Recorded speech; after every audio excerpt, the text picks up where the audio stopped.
Olá, povo de Deus, quarta-feira, 10 de setembro de 2022, São Lourenço, diácono e mártir, 19ª semana do tempo comum.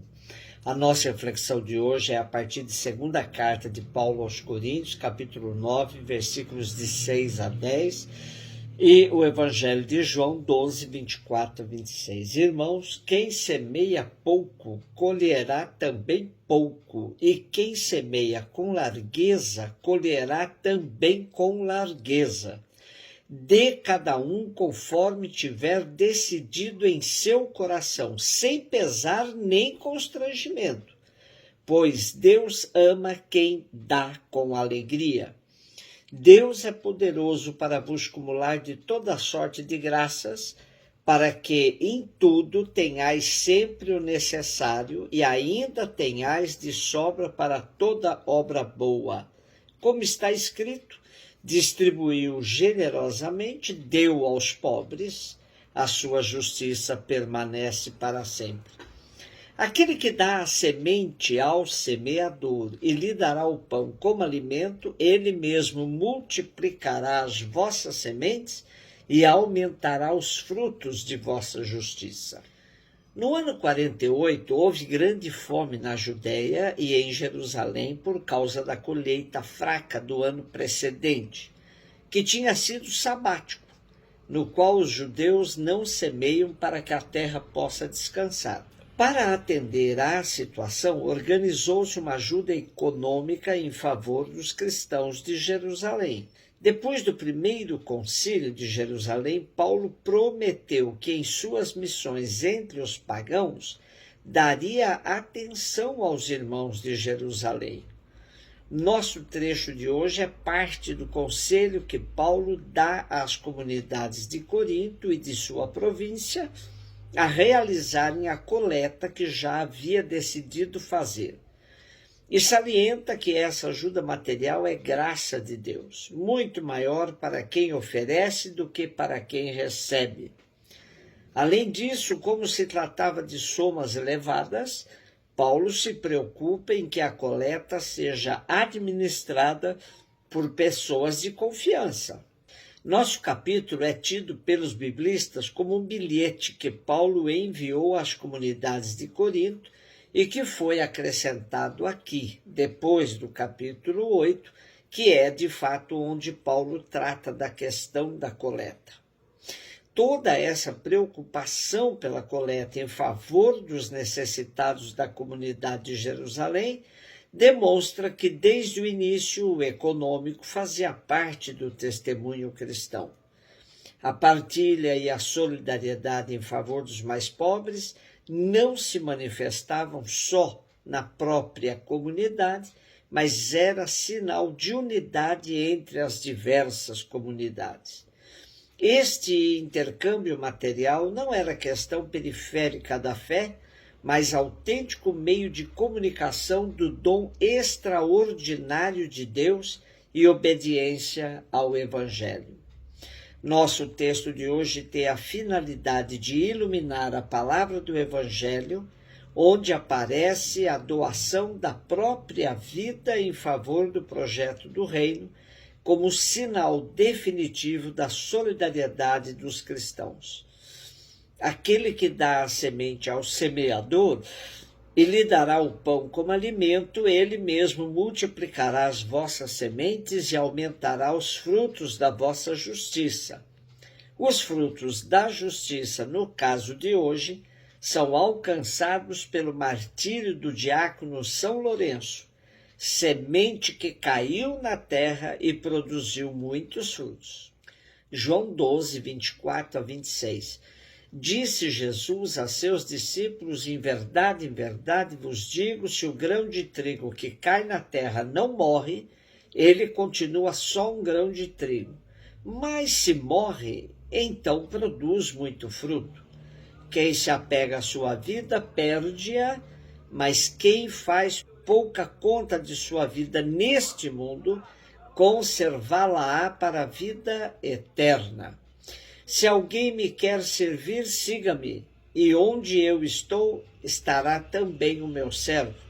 Se alguém me serve, meu Pai o honrará. O pequeno trecho do Evangelho de João que temos hoje se insere na lista de anúncios que Jesus faz de sua paixão e que para João é a hora em que Jesus será glorificado. Pela paixão chegará à glória, como ilustra a comparação do grão de trigo sepultado na terra para dar fruto. A mesma sorte cabe a seus seguidores. O instinto de conservação, a todo custo, o egoísmo, destrói o sentido da vida e a dimensão da vida ao circunscrevê-la a este mundo. Quem submete esta vida a um valor superior enche-a de sentido e a salva mais além do seu segmento terreno em forma de vida eterna. Portanto, o servo há de acompanhar Jesus aonde quer que ele vá, à cruz e à glória. Tal é a honra que o Pai lhe concederá, honra autêntica e suprema. Essa comparação com o destino do grão que cai na terra, que tem a função de morrer aí para dar fruto, Jesus a faz depois de seus discípulos dizerem que os gregos andavam falando que queriam vê-lo. Esse capítulo 12 de João tem uma sequência muito interessante. Primeiro, Jesus é ungido por Maria em Betânia, constituindo esse sinal numa antecipação da unção sepulcral pela qual Jesus vai passar. Logo em seguida, João coloca a cena da entrada triunfal de Jesus em Jerusalém, que desperta a inveja dos fariseus, que, vendo a multidão fascinada com Jesus, afirmam: vedes que nada conseguimos, ele conquista a todos. Depois disso vem essa cena em que os gregos querem ver Jesus e Jesus responde aos discípulos com a metáfora do grão de trigo, mesclando sua paixão e glória. Paixão e glória conquistadas também pelo diácono São Lourenço, que, entregando sua vida por causa do reino, se assemelha ao grão que caiu na terra e morreu, mas deu frutos que permanecem. São Lourenço, o santo espanhol, também conhecido como Lourenço de Huesta ou Valência, nasceu em 225 e morreu martirizado em 258, no dia 10 de agosto, em Roma. Está entre os diáconos do início da Igreja de Roma. Eles eram considerados os guardiões dos bens da Igreja e dispensadores da ajuda aos pobres. O nome Lourenço é o mesmo que Lauream Tenens, que significa coroa feita de louro, como os vencedores recebiam após suas vitórias. Lourenço obteve a vitória em sua paixão. São Lourenço foi ajudante do Papa Sisto II e responsável por um centro dedicado aos pobres. No ano 257, o imperador romano Valeriano decretou a perseguição aos cristãos e, no ano seguinte, foi detido e decapitado o Papa Sisto II.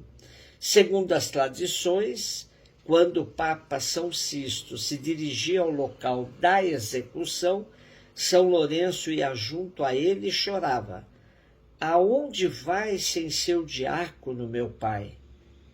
Perguntava-lhe, e o Papa respondeu: não pense que te abandono, meu filho, pois dentro de 3 dias me seguirá. A mesma tradição nos conta que quando o imperador chamou Lourenço para que ele lhe entregasse todo o patrimônio da igreja, Lourenço teria levado os pobres que ele socorria e teria dito ao imperador: aqui está o patrimônio da igreja. Essa ousadia lhe teria valido martírio, morrendo queimado numa grelha. Um beijo no seu coração.